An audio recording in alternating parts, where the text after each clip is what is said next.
Welcome to this explainer. Okay, today we are diving into something pretty intense. We're unpacking an incredibly grim, dark fable built on Nietzschean philosophy and philology. We're going to look at how the desperate pursuit of logic, the very thing intended to save us, might actually just be the architectural blueprint for a meticulously designed graveyard. To map out this tragic descent, we've got 6 parts to cover today. First, the logical tomb revealed. Then, the archive of unwritten breaths, the village of clockwork eyes, the peak of iron breath, the Red King's agony, and finally, a perfectly symmetrical void. Let's get right into it. Part 1, the logical tomb revealed. So our story begins on the completely blank page of the logical tomb. This whole setting is a space that's been entirely stripped of all vibrant truths and what the architect calls deceptive prose. To really grasp how reality reached this impossible frozen stasis, we have to talk about the Apollonian basket. Now, the architect's initial goal here was actually pretty noble. They wanted to use this logical shield to cure the terrible agony of human choice. But, as you might guess, instead of saving humanity, this relentless pursuit of perfect certainty kicked off an inescapable descent straight into the void.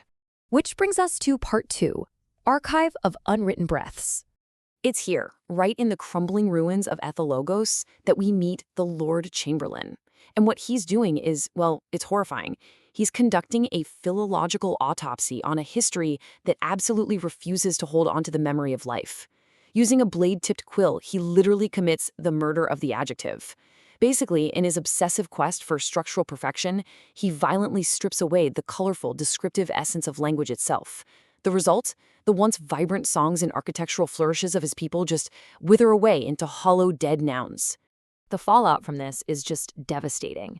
A living, breathing city is reduced to anonymous, ungrammatical ash.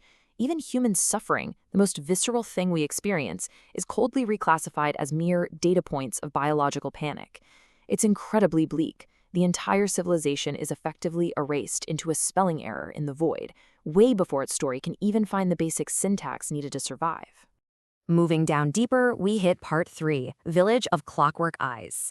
So in this next parable, a figure known as the Sandman approaches a village of wonder-filled people with a very dark bargain. He offers to cure the agony of choice through what's called the industrialization of the soul. And the villagers take the deal. They literally trade the erratic beauty and soft searching eyes of biological life for the white, sightless eyes and the perfect, silent hum of mechanical gears. All that vibrant, unpredictable pulse of living, completely discarded, traded in for the rigid, sightless geometry of the cosmic mind. By doing this, they transform into what the text calls the last man Übermenschen. Now sure, they are physically invincible, but inside, they are entirely hollow spirits existing in this bizarre state of corrupted enlightenment. I mean, they did achieve a true equality, but it's an equality of mindless ticking. By making absolutely sure nothing unpredictable could ever happen again, they essentially translated a living home into a beautifully designed tomb, one that serves absolutely no purpose other than its own rotation. Let's keep descending. Part 4, Peak of Iron Breath. Up on the summit of the mountain forge, the last dreamers are being hunted by the Iron Elb. This thing is a predatory flesh and iron demon.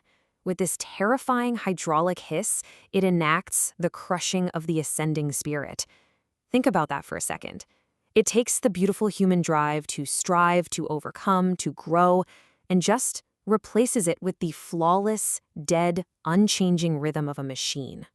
The imagery here is incredibly vivid. It describes the majestic wings of the Übermensch being pinned down in the dirt by tempered hydraulic talons of absolute negation. The agonizing but necessary choice of freedom is violently flattened into a mere automaton. It's trapped in a hollow, universal equality that's born entirely out of envy and resentment against the iridescent life force of the dreamer. Now we arrive at the climax. Part 5, The Red King's Agony. This brings us to the ultimate terminal failure of all this structural arrogance. We meet the ugliest man. He's totally exhausted by the burden of his collapsing logic, but he still tries to master the abyss. So step 1, he discards his priestly robes. Step 2, he dons the crimson mask. This mask is an Apollonian gasket that's supposed to protect him, but the ritual fails. The gold weds to the maw, this cosmic vortex of unceasing hunger. The mask literally becomes his flesh, and he transforms into the Red King, locked forever in permanent, unblinking agony. He thought he was going to be this active architect of meaning, but instead, he's reduced to a completely submissive witness. He becomes a tyrant. Well, actually, scratch that. He's not a tyrant of order anymore. He's a tyrant of pain. He's forced to sit on this desolate throne, right on top of the teeth of madness. He acts as a statue that can literally feel itself eroding, watching helplessly as his pristine, geometric web of the universe splinters right into the void. Because his protective Apollonian gasket is leaking, his mind is no longer a tool of creation. The text gives us this haunting line: every logical thought drips like gore upon the floor of the cosmos. His own mind is turned into permanent, pressurized tissue trapped inside a living sarcophagus. At this point, there's absolutely nothing left for him to do but joyfully applaud as the grand stage of the cosmos collapses completely into a flawless, unalterable zero. And that leads us to our epilogue. Part 6, a perfectly symmetrical void. When we map out this entire descent, a really clear, terrifying pattern emerges, showing how the venomous will to truth successfully erased the Dionysian pulse of life at every single stage. We saw it in the archive, where language dies and becomes a vast silence. We saw it in the village, where the soul is industrialized, leading to a total loss of agency. And we saw it at the peak, serving as a cosmic warning, where the spirit is flattened into an automaton. Every single attempt to control the chaos of life resulted in nothing but a more vast, terrifying silence. So what's the chilling truth at the core of this necrology? It's that trying to save a civilization by imposing absolute logical perfection is in reality executing it with perfect symmetry.